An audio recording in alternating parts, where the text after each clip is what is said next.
Baik, dalam pantau kerajaan baru hari ini, kita tahu bahawa sektor PKS ini banyak mewujudkan peluang pekerjaan dan juga mungkin peluang perniagaan kepada masyarakat setempat. Dan untuk kerajaan memperbaiki tahap kewangan rakyat, mereka juga turut perlu jaga organisasi yang menyediakan peluang-peluang pekerjaan.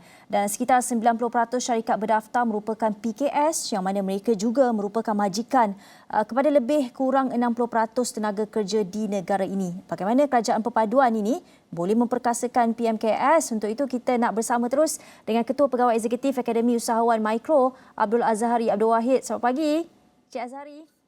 Selamat pagi, Gigi. Baik, Cik Azhari, kita lihat PMKS ini merupakan, kita tak nafikan, merupakan tulang belakang ekonomi negara, juga jana peluang pekerjaan dan sebagainya. Apa mungkin fokus yang perlu diberikan oleh Menteri Pembangunan Usahawan dan Koperasi, Dato' Iwan Benedict? Okey, pertamanya terima kasih kepada Awani dan juga tim Awani kerana menjemput saya sekali lagi untuk membincangkan pemantauan kepada pihak kerajaan baru yang baru ditubuhkan baru-baru ni.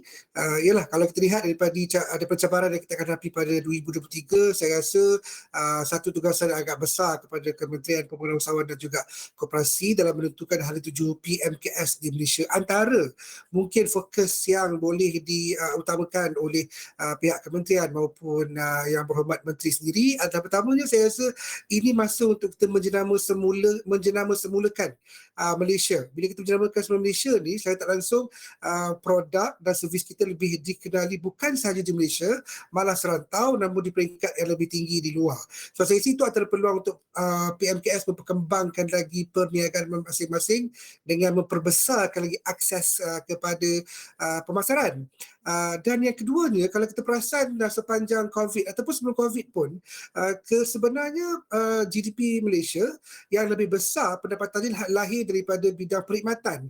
Mungkin 2023 ni satu kata orang anjakan baru di pihak kementerian maupun di peringkat kerajaan untuk juga fokus kepada pembangunan usahawan perkhidmatan, sebab perkhidmatan ni antara penjana GDP yang terbesar di Malaysia dan fokus program juga mungkin diutamakan kepada pihak perkhidmatan. Ya, tak kisahlah mengurut ataupun salon ataupun kedai runcit, restoran dan sebagainya, mungkin satu benda yang kita perlu lihat untuk dipertingkatkan. Dan of course tak boleh lari daripada pendigitalan, Gigi. Itu sangat crucial, terutama dalam keadaan yang mencabar ni.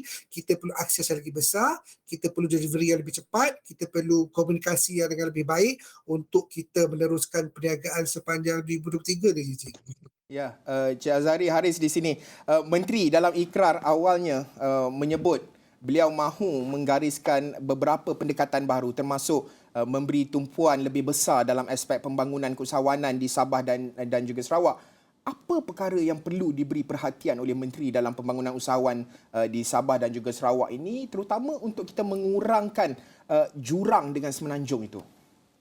Okey, tak dinafikan, kami baru habis program bersama dengan JPW di Sabah dan di Sarawak, dan tahun ni saya rasa tahun yang paling kerap kami turun ke Sabah dan Sarawak. Dan kita lihat di Sabah Sarawak ni produknya memang bagus, memang dah cukup komplit. Kalau makanan tu memang sedap, kalau perkhidmatan tu memang antara yang terbaik mereka boleh adakan kepada pelanggan masing-masing. Namun begitu, tak dinafikan antara cabaran paling utama usahawan Sabah Sarawak adalah akses kepada pasaran. Bukan sahaja di Borneo, di Brunei, di Kalimantan contohnya, malah antara Sabah dan Sarawak maupun di Semenanjung. Itu antara cabaran yang paling utama. Mereka tak dapat akses, terutamanya di Semenanjung yang secara dasarnya memang lagi besar market daripada Sabah dan Sarawak, dan itu cabaran yang perlu dilihat oleh kementerian ataupun kerajaan baru ni untuk memastikan akses mereka lebih banyak. Okay, apa caranya?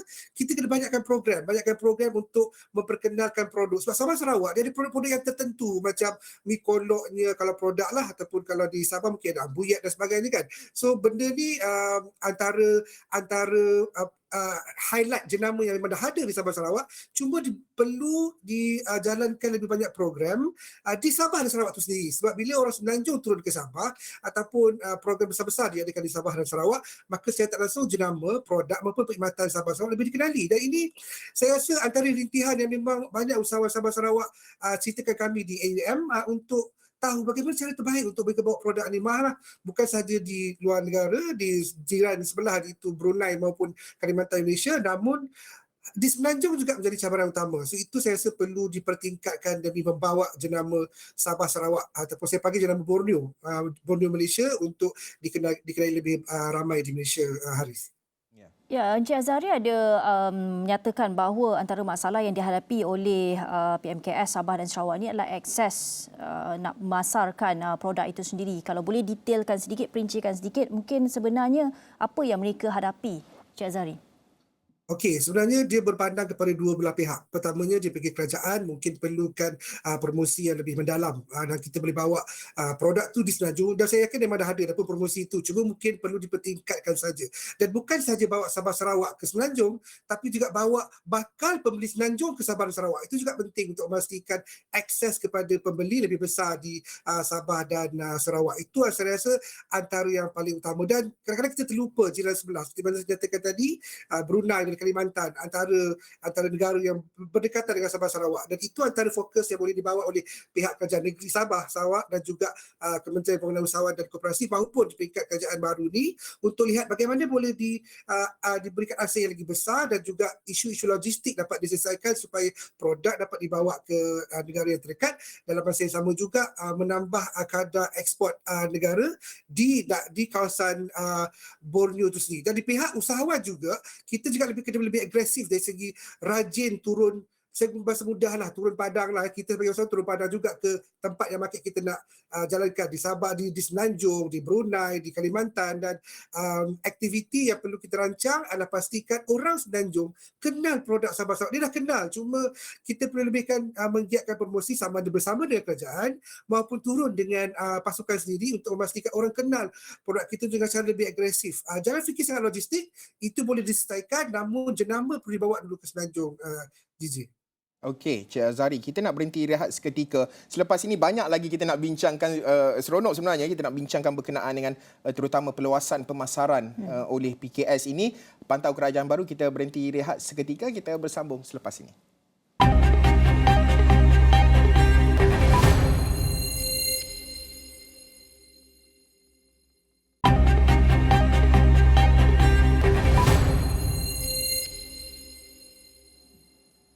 Masih lagi bersama dengan kami, Gigi Ahmad dan juga Haris Ashraf Hasnan. Kita nak bincangkan sejak tadi berkenaan dengan apa mungkin yang boleh dilakukan oleh Kerajaan Perpaduan untuk memperbaiki tahap kewangan rakyat, terutamanya PMKS ini. Kerana kita tahu sekitar 90% syarikat berdaftar merupakan PKS yang mana mereka juga merupakan majikan kepada lebih 60% tenaga kerja dalam negara ini. Betul, Gigi. Dan sudah tentu masih lagi bersama dengan kami ketika ini Encik Azhari yang merupakan Ketua Pegawai Eksekutif Akademi Usahawan Mikro Abdul Azhari Abdul Wahid. Encik Azhari, kalau kita lihat COVID-19 sebenarnya memberi gambaran yang jelas. Selepas pandemik, pengusaha PMKS ini diuji lagi dengan pelbagai masalah lain termasuk kenaikan harga mendadak barangan asas, kejatuhan ringgit, kenaikan kos pembiayaan bank apabila OPR naik. Apa yang bantuan lagi yang perlu dipertimbangkan oleh pihak kerajaan ketika ini dalam mengukuhkan lagi golongan PMKS di negara ini? Okey, terima kasih Haris. Kita sering tengok dari aspek usahawan mengeluarkan produk maupun perkhidmatan. Kadang-kadang kita lupa bahawa kita perlukan pembeli. Jadi saya cadangkan kita kena perbanyakkan lagi insentif kepada bakal pembeli, pada pengguna itu sendiri. Sebab bila mereka berbelanja dalam keadaan yang masing-masing kurang untuk berbelanja, memilih-milih untuk membeli barang ataupun perkhidmatan, jadi kita perlu ada satu insentif yang menjadikan mereka ni sering berbelanja dan itu satu pergerakan yang baik. Bukan sahaja usahawan dari segi aspek jualan, tapi juga dari segi perkembangan ekonomi, aliran tunai dalam ekonomi negara. So itu sangat penting. Tak kisahlah bagi dalam bentuk e-wallet ke, bagi apa ke, bagi pelepasan cukai dan sebagainya, tapi kena fokus kepada insentif untuk rakyat Malaysia berbelanja. Itu sangat penting. Yang kedua, kita kena lihat juga dari segi bantuan, kita sebut bantuan gadget. Kita sebut pasal pendigitalan, tapi gadget kita pun belum cukup kuat. Ini yang kami hadapi bila kami lakukan program seluruh negara tahun ini. Cabaran utamanya adalah untuk mendapat gadget yang sesuai. Jadi kalau ada bantuan, tak kisah dalam bentuk grant lebih baiklah ataupun dalam bentuk bantuan yang sesuai oleh pihak kerajaan baru ni untuk bantu usahawan supaya ada gadget dan kita kena ketepikan bahawa gadget tidak boleh berada dalam aliran untuk mengambil grant dan sebagainya. Itu memang kepentingan. Gadget ni bukan benda yang simple tapi sangat penting untuk kita dapatkan proses pendigitalan yang lebih baik. Jadi grant untuk proses pendigital seperti mana kita ada sebelum ni, SME Business Digitalization Grant, kami juga di AUM antara technical service provider yang menyediakan perkhidmatan untuk grant tersebut. Saya harap sangat grant ini diteruskan untuk bajet 2023 ni, dan kerajaan dapat fokus juga kepada proses pendigitalan di samping juga ada gadget yang sesuai untuk mereka meneruskan perniagaan mereka secara online, Harith. Dan juga Azhari, apa mungkin cadangan Azhari kepada program-program baru dalam pembangunan usahawan beralaf baru ni yang boleh dititikkan oleh kerajaan perpaduan, kerana kita mahu lahirkan usahawan PMKS yang berdaya saing, moden dan juga mengadaptasi dengan keperluan semasa. Pandangan Azhari. Okey, saya rasa Gigi, tahun ni adalah tahun kata orang lompatan yang lebih serius, sebab cabaran juga makin besar dari 2023 kan, kita faham dengan perkara itu. Jadi antara benda yang kita boleh lihat yang kita boleh fokuskan adalah contoh macam alternative financing. Di mana kita ada P2P, peer to peer, kita ada equity crowdfunding. So benda ni kadang-kadang menjadi alternatif yang baik untuk usahawan, yang saya yakin ramai yang belum tahu lagi benda ni, untuk mendapat alternatif financing selain daripada kerajaan maupun di peringkat institusi kewangan ataupun perbankan. Itu antara benda yang kita kena highlight supaya kita ada modal yang lebih cukup dan lagi besar untuk berniaga. Yang keduanya, kita kena tengok juga dari segi aspek program pendigitalan. Sebab sekarang bukan masa untuk belajar teori. Sekarang adalah masa untuk apply dan teruskan apa saja aplikasi yang ada dalam teknologi digital untuk menyebarkan maklumat ataupun promosi tentang produk dan perkhidmatan masing-masing melalui proses pendigitalan. Jadi approach kena praktikal 80%, 20% saja teori. Tak ada masa nak belajar lagi, kita hanya perlu teruskan masuk dalam akses dan terus menjual untuk perkhidmatan maupun produk. Itu yang saya kira yang kedua. Yang ketiganya, kita juga tengok tentang alternatif teknologi. Contoh macam AR, VR, sebab negara jiran kita dah terkedepan dalam bidang ni. Contoh macam blockchain. Macam kami di akademi, kita ada projek Abang Bruce NFT yang mana kita boleh bayangkan, saya tak pernah menjangkakan bahawa sepanjang tahun 2022 ni kita berjaya supply brooch kita dalam bentuk NFT dan juga dalam bentuk fizikal ke 4 buah negara. Ini antara benda yang kita kena lihat. Macam kami di pentas YO, komuniti kami memang sentiasa bawa idea-idea baru untuk produk yang boleh dijual atau perkhidmatan yang boleh dijual melalui teknologi baru dalam bentuk blockchain, NFT dan sebagainya. Ini antara, saya rasa perlu kita lihat peluang baru dengan kerajaan baru ni, dengan kementerian dan menteri yang baru ni, untuk lihat peluang-peluang yang ada dalam teknologi alternatif ni, Gigi. Okey, pada masa sama Encik Azhari, kalau kita meneliti berkenaan dengan cabaran yang didepani PKS ini, pendigitalan satu perkara utamalah. Tapi dari segi kesediaan, adakah mereka bersedia untuk mengadaptasi pendigitalan ini? Kerana pertamanya, seperti Azhari sebutkan, gadgetnya memerlukan contoh jalur lebar. Kita cakap Sabah dan Sarawak, kadang-kadang nak komunikasi pun satu perkara yang sukar, nak menembus pasaran itu. Tetapi di peringkat usahawan itu sendiri, adakah mereka bersedia? Pandangan Azhari.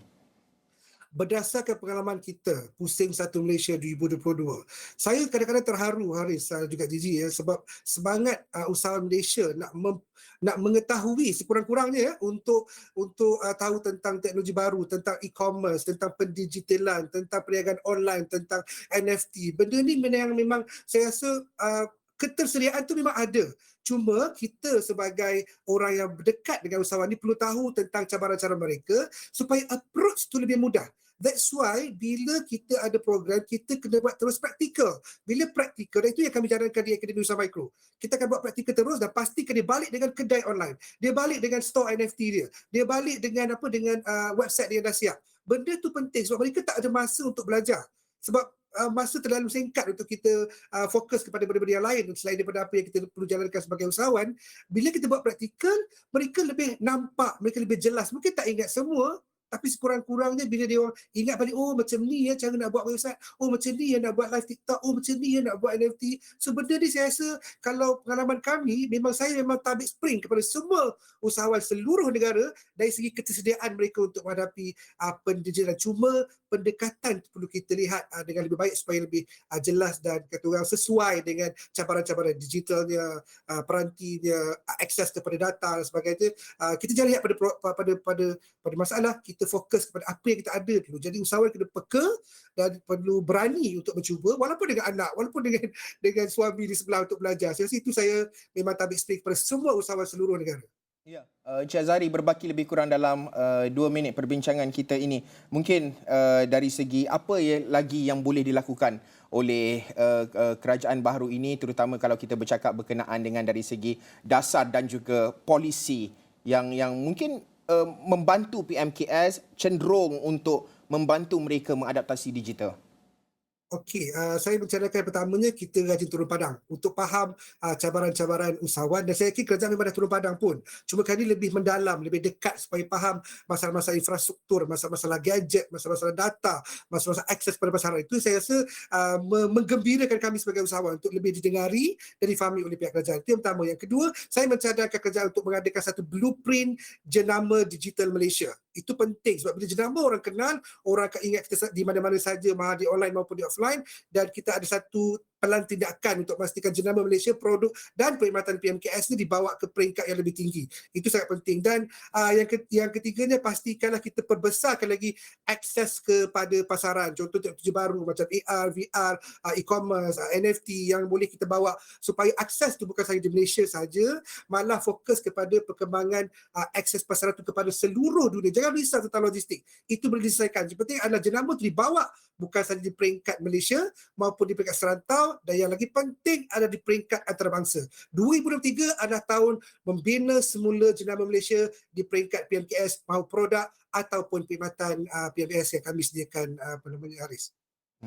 Okey. Baik, terima kasih kita ucapkan kepada Abdul Azhari Abdul Wahid, Ketua Pegawai Eksekutif Akademi Usahawan Mikro, bercakap sedikit sebanyak apa yang mungkin kerajaan baru boleh lakukan dalam meningkatkan lagi keupayaan PMKS ini dalam beradaptasi dengan digital dan juga berhadapan dengan cabaran-cabaran seperti barangan asas yang naik. Betul. Dan juga saya kira ringgit yang jatuh. OPR naik. Itulah banyak sebenarnya. Banyak perkara. Tapi ini merupakan satu perbincangan yang sangat menarik sekali dan kita harapkan didengari oleh mereka yang berkaitan. Baik.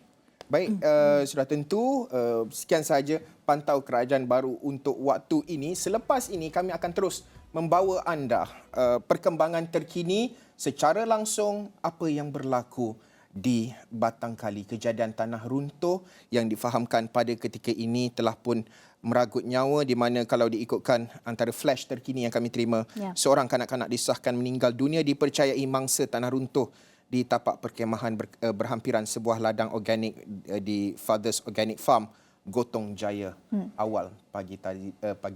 Takziah kami ucapkan. Selepas ini kami akan terus membawakan perkembangan terkini dari semasa ke semasa. Dan dengan itu saya Jijak Ahmad. Saya Haris Ashraf Hasnan. Assalamualaikum, salam hormat. Jumpa lagi.